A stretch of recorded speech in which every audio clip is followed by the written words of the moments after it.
Hello and welcome back to a new episode of Between the Bases podcast. First of all, everybody, today's trade deadline week. So you know what that means. We'll be recapping the best trades of this week and what was Brian Cashman thinking. No moves for the Yankees at the deadline, but today we figured out that it wasn't Brian Cashman. It was House Simon rejecting those moves. Today is August 3rd, and today's episode of Between the Bases starts now.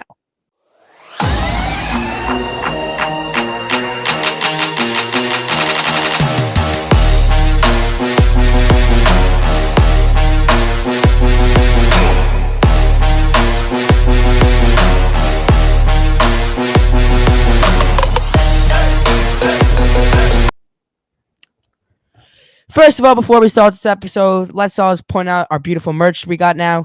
DM us on Twitter, reply to one of our comments for one of these fire hoodies. Website will be made soon. Sorry, it hasn't been made yet. We're in the process of making it. When we do make a website, we will obviously let you guys know. But if you guys want to get it right now, you can DM us. It'll come in like 5 days. Come super quick. $45. Yeah, no, let's talk about the Yankees. Talk about the whole MLB trade deadline. Before we start about the trade deadline, let's talk about what happened. So Moshe, he was at the Yankee game Monday night, Tuesday night, Wednesday night. I was Monday night and last night. And last night, we went to go meet the announcers. Moshe got to shake Jeff Nelson's hand. But we kind of got deked by an MLB Network guy. An MLB Network crew member told us to wait on the other side of the street. So we did, but the MLB Network announcers walked on the other side of the street, the side that we were supposed to be on.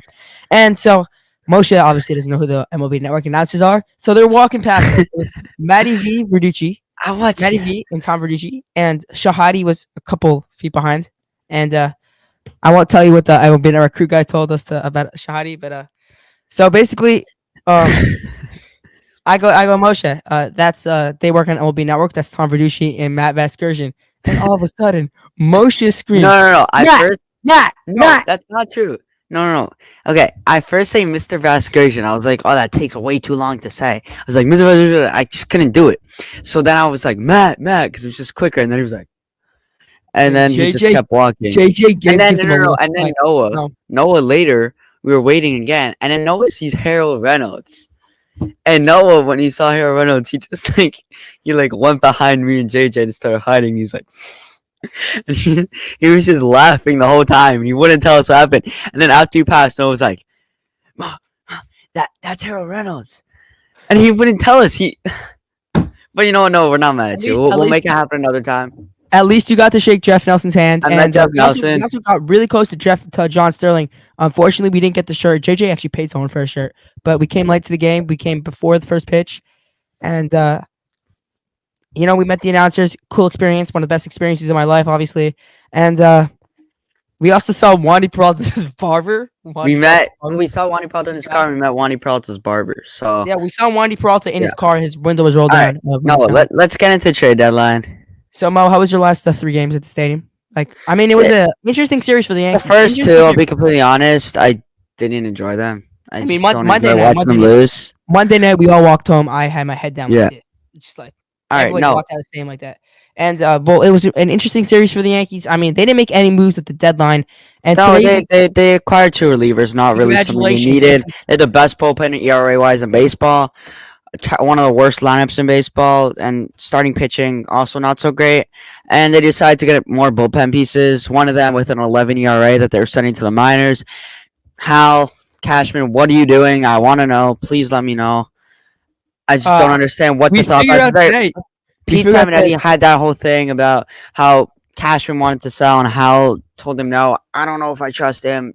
I don't know if he's a good source, because he's a YouTuber. Apparently, the Yankees had deals in place. Cashman had deals in place for trades, for sell.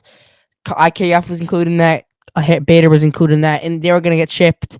And Steinbrenner said veto. So tonight, the chance better be sell the team. No more fire Cashman chance. No more fire Cashman. I want to hear a real reporter say it. Then I'll believe it. I don't know if I believe it yet. Yeah. But no, let's get into the real trades that happen. We'll grade each trade. The Astros acquiring Justin Verlander and cash from the Mets for outfielder Drew Gilbert and outfielder Ryan Clifford. Drew Gilbert is the 66th best prospect in baseball according to MLB Pipeline, and Ryan Clifford is the Astros' 4th best prospect. What are your thoughts on that deal? I see for the Astros, I'm going to give it an A plus, and for the Mets, I'm going to give it an A minus. The Astros, they got better. Verlander obviously a really big piece, and they threw a no hitter that night. But the Astros, they revolve around pitching. They have a good bullpen, good starting pitching. That offense gets hot. They're also really hot. They're my pick to win the World Series this year. I think they because right now they're in a battle. Why are you mad about that pick? It's true. I'm not mad. It's a good pick. I get it. Right now they're in a I get battle it. with Texas, and to go Yeah. 1-2, and I think in a playoff series nobody's beating Houston with that rotation now. What Now do that you they had give that? Verlander, and on the Mets side of things, they got two good prospects that are probably never going to hit the field till 2026. So Mets fans are going to have to wait a while. But I do like the moves the Mets made, Yeah. and the reason this doesn't get an A plus for the Mets is because they're paying half of Yeah. Verlander's salary here, and I think it's a big no. I mean that means that no Soto next year, no Otani next year. For me, I give the Astros an A plus for this. They got Justin Verlander. They gave up two prospects, but they're not paying Justin Verlander for the next 2 years. That is insane. How do you? You're getting one of the best pitchers in baseball, and he struggled a bit earlier in the year. His ERA is now hovering around 3, which is great. You're getting Justin Verlander for free. For not, you're paying him nothing. Obviously, you have to give up those two prospects, but prospects are not guarantees. They're not, and I understand why Frank the Tank was mad. I totally get I it. wanted to buy a brick, and there are no more bricks available at the stadium. We're not talking about that. We're talking about Justin Verlander. He was not happy. And then for the Mets, I'll give this deal. They got C plus. They got two prospects, but they're paying a ton of money, and it's not no. That was too bad. B plus. B plus for the Mets. They got two solid prospects, but again, they're prospects and they're paying way too much of Verlander's deal. And I think they could have got more from another team. I really do. I don't know. It was a last. He really. It sounded like the Mets were going to keep him, and then all of a sudden, the deal came out of nowhere. I don't know how many other teams were involved. It sounded like there were a solid amount, but we really don't know. So it's hard to really understand who else wanted him and what else they could have got. I Let's mean, I talk think about Orioles acquiring Jack Flaherty for infielder Cesar Prieto, left-handed pitcher Drew Rom, and right-handed pitcher Zach Showalter. I'm just pulling up Flaherty stats today, but I think Flaherty really hasn't shown signs the past couple of years. I know he's 27, but for me, this is a B plus move for the Orioles, getting another starting or pitching arm. Hopefully, can turn it around in Birdland. Can't find the stats for today.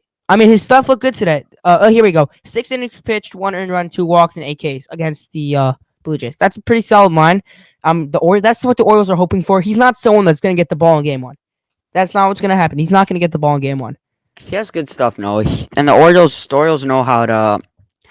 They have a great pitching coach, and I don't know. I could see him becoming a top level starting pitcher again. And for the Cardinals, it's a B plus. They got prospects back. They got a pitcher they weren't going to really use, rental pitcher. B plus. Yeah. Cesar Prieto. I know he's a great contact bat. The power isn't really there, so he doesn't have to try the ceiling.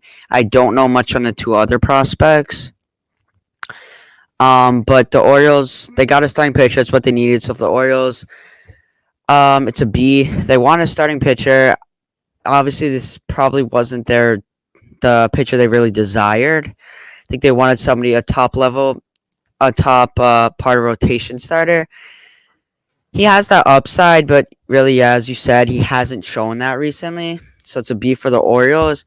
And then for the Cardinals, B plus because they got three prospects back. I mean, who knows what they were gonna get for Jack Flaherty? Because as you said, he hasn't been great this year. That's a B plus for the Cardinals. Next trade is I got my sleeper. Yeah. Let's go sleeper trade here. My sleeper trade here is Jamar Candelario getting traded to the Cubs. The Cubs signify that they're all in on an 8-game winning streak. That they're all in, and I mean Jamar Candelario is 8 for his last 9, and this Cubs lineup has really turned it around, scoring like 60 runs in their past 2 games. That's a ridiculous mark, like 45, something like that. Ridiculous mark. The last time team put up 45 runs in back-to-back games was 1918. Okay. Next trade is Paul DeYoung going to the Cardinals No, for right-handed pitcher going to the Matt Blue Jays. Paul DeJong went to the Vanson. Blue Oh, Jays. sorry, I don't know. Sorry, Paul DeJong's going to the Blue Jays and cash for prospect Matt Svanson. I think I'm pronouncing that right. So, what are your thoughts on that trade? I mean, Boba Shett got hurt, so I think again for the Cardinals to B plus, getting prospects back is always a step up. But Paul DeJong, interesting take here, C plus. C plus. Paul DeJong's C not great. Exactly, it's a C plus. Nothing special here for the Blue Jays. It's that Yeah, the Yankees. Let's start it up first. The Blue Jays lose a shortstop. They get a new shortstop the next day. The Yankees yeah, haven't had a shortstop or replaced him. I mean, Anthony Volpe. Come on, what are we doing here? The Yankees haven't yeah, replaced the position after getting hurt. This is like this yeah. is. I'm about to go on a rant about the Yankees here. This is pathetic. Okay, well, we're gonna get to Kenny Middleton. Let's start with the rant now. This is pathetic what the Yankees are doing. The Yankees are 4 games behind Houston. How many games do they have left against Houston? 7. How many games left do they have against Toronto, who they're 4 games back of? 8. Those are 15 quality games against teams that they're trailing only by 4 games. Okay? You could have definitely used the power bat. We're not out of it. We're not out of it. You get into the playoffs. You got Cole Rodon in the playoff series. And you get Nestor. If Nestor's right, and I'm hoping he is, if Nestor's right, you got Cole And Rodon. Rodon. Yeah, and Rodon has to be Rodon's gonna right find too. it. Come on, it's his first 5 I starts. think he'll find it too, but it's a shown- bit concerning. he's He's shown the walking a stuff. lot of batters, Noah. He's shown Walking the a stuff. lot of batters. It doesn't matter. My thought going into playoff series. It does matter. It does matter. You can say all you want. It's concerning. I think he'll rebound too, but it's concerning. You go into Something's off playoff. with his mechanics. You go into playoff start. Cole Rodon, Cortez, and then you got Judge. And if Stanton's Rodon and Cortez here, are both question marks at this point. I don't care. The key here is if Stanton's right. If Stanton's right, this Yankee team can go far. How does that affect their starting pitching if Stanton's right? Because their starting pitcher is going to find it. I'm telling you right now, Carlos Rodon and Nestor Cortez are going to be ready into the playoffs. I think they will too, but it's no guarantee. It's no guarantee. Right now. And they need more than Stanton too. I hope you're right. If they have 2 quality bats and then you got IKF fighting off pitches for his life, I think 2 quality bats that can hit a homer and 3 and a third bat that can just hit singles, I think go the other way. And then you also got Jake Bauers. So 4 bats right there. And hopefully now that Rizzo has his rest after this phantom IL stint, because for some reason he's only being put on the IL now after 5 months ago getting hit in the head by Fernando Tatis Jr. I think Rizzo got to come back. Rizzo's going to come back and find it. I'm not promising you that Rodon and Cortez are going to come back and find it, but it almost seems like Rizzo's getting his rest now. Come on, let's go find it. Go pick it up. Yeah, hopefully. Go pick it up. And that Kenny Middleton thing cannot happen. Kenny Middleton thing cannot happen. What do you mean, Kenny Middleton thing? Because our bullpen's pretty stacked. We don't need another arm. They need no. They did need another arm, but they didn't put Kenny Middleton hit. No, so that's what they needed. I honestly, I don't. There's nothing wrong with the Kenny Middleton trade. The thing that's wrong is that there were no other moves besides the Kenny Middleton trade. And Spencer Howard, who is people are overrating how badly the Yankees need a left fielder. I'm telling you right now. Nobody's overrating it. Everybody knows they need it. Every Yankee fan knows that. But do they? Because 3 guys on this team have hit, not including last night, Tuesday night, Monday night, and Sunday night. 3 guys on this team can hit the ball. 2 of those guys play left field for the Yankees. Who are those 3 people? Judge, IKF, and Bauers. They're the only people averaging over a hit a game in the last 7 What about Gleyber? Gleyber can't hit? What are you getting this from? Gleyber's hasn't been averaging a hit a game. So he hasn't. Okay, okay, fine. He's slumping a bit now. It doesn't mean he can't hit. Okay, let's move on. Next trade. Let's go. Phillies acquiring right-handed pitcher Michael Lorenzo from the Tigers for infielder Hyu Lee. Doesn't affect anybody. Move on. Next trade. No. Yankees acquire NPC Spencer Howard. Let's go. Move on. Padres acquired right-handed pitcher Scott Barlow from the Royals for Henry Williams. Let's go. More relevant trades here. That's a relevant trade, and so is Michael Lorenzo. Okay, Michael Lorenzo is a quality starting pitcher, but I can't really rate these trades. Next trade. Let's go. Give me a schmuck trade. Let's go. Like not the G-Man. Don't do G-Man Choi either. Like Josh All right, Beltran. No. D-backs acquiring Tommy Pham for infielder Jeremy But no, Rodriguez. that's a relevant trade. I think Michael Lorenzo has made more impact this year than Tommy Pham, but okay. What are your thoughts on Tommy Pham going the Diamondbacks? Just gives him more momentum to hit people. You know. He's in the same division as Jock Peterson. That's where my thoughts go. Go out there, hit Jock Peterson. Yeah. That's the first thing my thoughts go there. Fantasy football, and now we get into fantasy football season, so we're really gonna see some fights going on.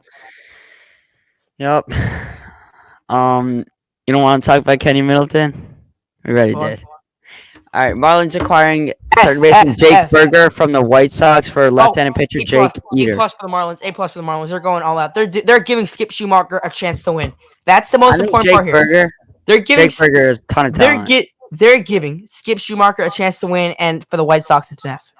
Also Jake Eater is the Marlins' fourth number. He was the Marlins' number 4 prospect this year. He does have a 4.12 ERA, but he does have 11 strikeouts over 9 innings, which is a really good number to look at. That has a ton of upside. If he can throw more strikes, he could really be a great pitcher for them. Yeah. Can we get we're midway through the year? I know I missed midway through the year. Can we get like some mid-season award predictions? Let's go. We're at the trade deadline. I think it's time to do it. No, let's first go through all these signings. My mid-season. No, come on. These trades are irrelevant anymore. Okay, my mid-season Cy Young right now is Garrett Cole in the AL, and in the NL, I'm gonna go Blake Snell. I think they've shown. Same. Yeah, same. And for my MVP right here, Shohei Ohtani. Come on, he's not losing this. Yeah. And for the NL, it's gonna be Austin Riley. I meant Acuna. Sorry, guys.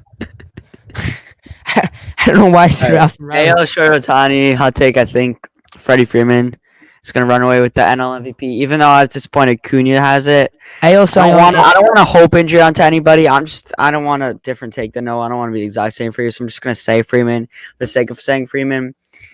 I think Acuna, the way he plays, there's a chance he gets hurt, but hopefully he doesn't. Acuna's been really great this year. He's really one of the best players in the league. Speaking of Acuna, we skipped the Scherzer trade. No, we're not up to it yet. Well, I'm done with these trades. Because keep on giving me rank the NPC number 1 trade for NPC number 3 and they're not NPCs. I'm not asking. Congratulations, Scott Barlow. Yeah, he's a relief pitcher with the Royals, not with the Padres. Congratulations. Yeah, he was a great closer last year. Struggling this year. Okay, but Max Scherzer is a good trade. Max Scherzer, that's an A+ for the Rangers. I mean, an F for the Rangers.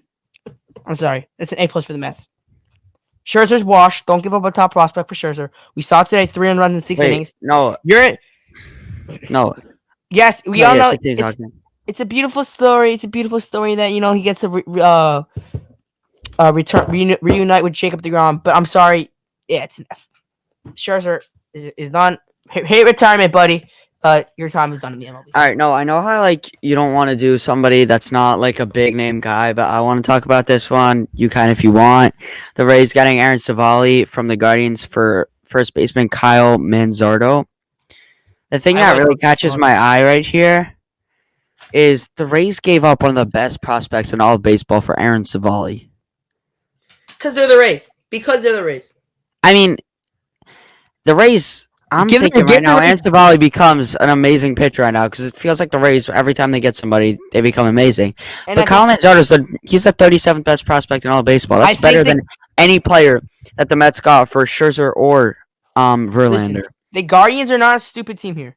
They drove up the price on Savali. They know that the Rays could turn Savali around, and once they heard the Rays were interested, they drove up the price. That's what happened there. Or the Rays don't believe in Kyle Manzardo, which is what I think. Okay, that's going to do it for today's episode of Between the Bases podcast. Remember to like and subscribe on this video. Remember to go check out our merch, our new sweatshirts. More merch coming out soon. Some shirts, some beanies, some winter hats. Same thing as a beanie. And we'll see you guys later for some great content coming out soon. And we'll see you guys tomorrow. See you guys.